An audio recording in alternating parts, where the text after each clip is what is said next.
هلک او نجلۍ سلامونه او نیکې ښېلې مو ومنئ. خدای دې وکړي چې روغ او جوړ به وای. دوستانو نن درته یوې ښکلې ویډیو سره راغلی یم. که زموږ چینل مو نه وي سبسکرایب کړی نو زموږ چینل درسره سبسکرایب کړئ. هلک او نجلۍ د هلک نجلۍ ډېره خوښېدله نو په یو دوکان کې کار کوه. نجلۍ هم د هلک سره زیاته مینه درلوده خو هلک ته یې د مینې په اړه څه نه وو ویلي. هلک به هره ورځ هغه دوکان ته تلو او هره ورځ به یوه سیډي د دې لپاره اخیستله چې د نجلۍ سره خبرې وکړي.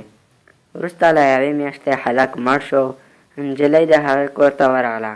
د هلک مور ورته وویل هغه نور نشته، مړ شو. د هغې کوټې ته یې بوتله.